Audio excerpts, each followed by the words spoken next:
माता पिता अपने बच्चों को बड़ा करते हैं, पाल परोस के बड़ा कर देते हैं, और जैसे ही शादी होती, नौकरी लग जाती, बच्चे अलग हो जाते हैं।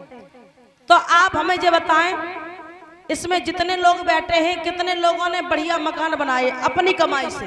हाथ खड़े करें। अपनी कमाई से कितने लोगों ने घर बनाया है? सबने बनाए। कहने का मतलब सबने बनाए। तो आपको हम बताएं, मकान तो सबने बनाए, लेकिन घर कितने लोगों ने बनाया? अब आप लोग कहोगे घर और मकान तो एक ही चीज है, इसमें क्या अलग अलग है? बहुत सुंदर। देखो लला, हमारी भाभी ने हाथ रहा है, वो समझ चुकी है हमारी बात को। बहुत बहुत आशीर्वाद उनके लिए। अब आप लोग समझोगे कि घर बनाया, महल बनाया, मकान बनाया, एक ही चीज तो है। एक चीज नहीं है, मकान अलग है और घर अलग है। मकान तो दुनिया बना लेती, लोगों ने बढ़िया शादी कर ली, बढ़िया नौकरी लग गई, बढ़िया सिटी में जाकर के मकान तैयार कर लिया, कानपुर में बनवा लिया, इटावा बनवा लिया, मैनपुरी में बनवा लिया, बढ़िया मकान बनाया, बीवी को साथ में लिया, रहने लगे आराम से। ये मकान है। घर किसे कहते हैं? घर उसे कहते हैं एक कमरा हो, बेशक कच्चा हो, बेशक झोपड़ी बनी हो, अगर 2 भाई हैं या 4 भाई हैं, सुबह निकल जाते हैं कमाने के लिए और शाम को लौट के आते हैं, तो एक ही चूल्हे पे खाना बने। 4 भाइयों का, चारों की शादी होगी, चारों का परिवार है, मगर खाना एक ही चूल्हे पे बन रहा है। दिन में निकल गए, शाम को कमा के आए, एक ही चूल्हे पे खाना बना, और जब खाना पत्नियां बना रही हैं, चारों भाई मिल बांट के प्रेम से एक ही साथ में बैठ के खा रहे हैं, इसको घर कहते हैं। समझ रहे हो? जहां एक चूल्हे पे खाना बने, पत्नी घर की होती है, वो खाना बनाए और चारों भाई एक साथ बैठ करके खाना खाएं, उसको घर कहते हैं। तो कहने का मतलब ये है, भैया मकान बना पाओ चाहे ना बनाना, लेकिन घर जरूर बना लेना। जिसने घर बना लिया उसने जीवन में सब कुछ कर लिया। लेकिन लोग मकान तो बड़े आलीशान बना रहे, मगर घर कोई नहीं बना पा रहा। घर बनाने की जरूरत ही नहीं है, शादी हो गई, बीवी को लिया, निकल गए, कोई जिम्मेदारी नहीं। माता पिता कैसे रह रहे हैं, माता पिता को क्या परेशानी है? माता पिता को गांव में छोड़ दिया, बच्चों बीवी को लेकर सिटी में पहुंच गए। ये घर नहीं है, ये मकान नहीं है। याद रखना भक्तों, एक माँ एक पिता बच्चों को क्यों पैदा करते हैं? कि जब वो बड़े होंगे और जब मेरा बुढ़ापा आएगा, मेरे पुत्रों पर जवानी होगी, तब मेरे पुत्र मेरा सहारा बनेंगे। बुढ़ापे का पुत्र सहारा बनेंगे। लेकिन अब तो ऐसा रहा ही नहीं। जब माता पिता को सहारे की जरूरत पड़ती है, तब तक तो बेटा बीवी को लेकर पहुंच जाता है। अगर कहीं नौकरी कर रहा है तो नौकरी पे लेके पहुंच गया, और नौकरी नहीं लगी तो बढ़िया सिटी में मकान बनवा लिया, वहां बच्चों को पढ़ाने लगे। मेरे भैया सब कुछ करो, हम ये नहीं कहते कि बीवी को साथ ना रखो, बीवी को भी साथ रखो, बच्चों को भी साथ रखो, बढ़िया मकान भी बनाओ, लेकिन तुम्हारी एक जिम्मेदारी ये भी है कि माँ को भी साथ लेके चलना है। माँ को कौन देखेगा?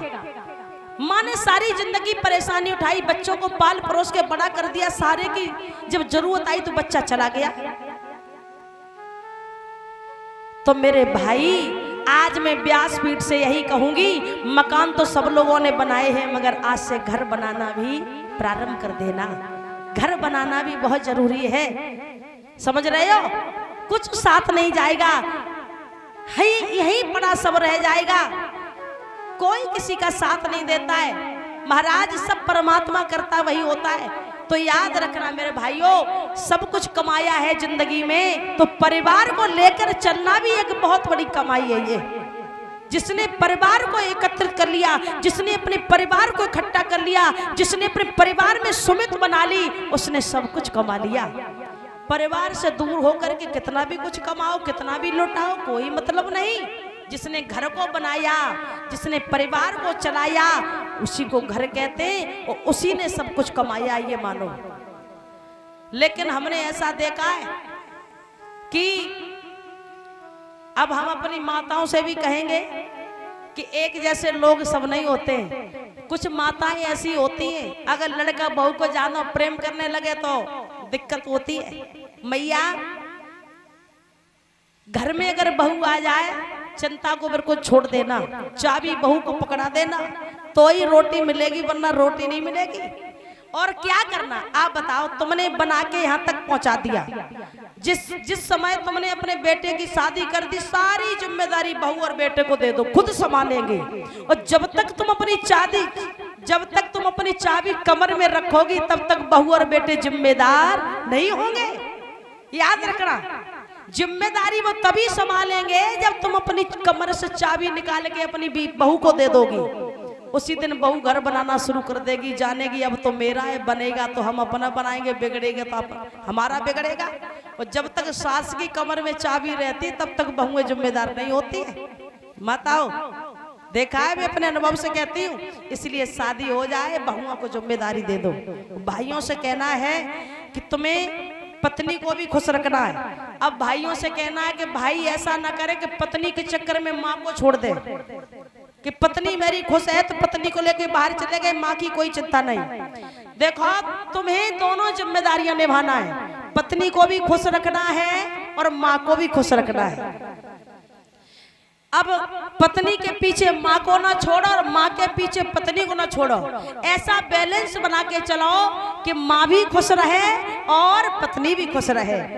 दोनों को लेके चलो, आपकी जिम्मेदारी है। ठीक है, बस यही कहूंगी कि भाइयों से कि अपने परिवार को लेके चले, और अधिकतर जो हमारे माता पिता बुजुर्ग हैं उनको देख के चले, उनको लेके चले, क्योंकि उन्हें बुढ़ापे पे जरूरत सहारे की होती है।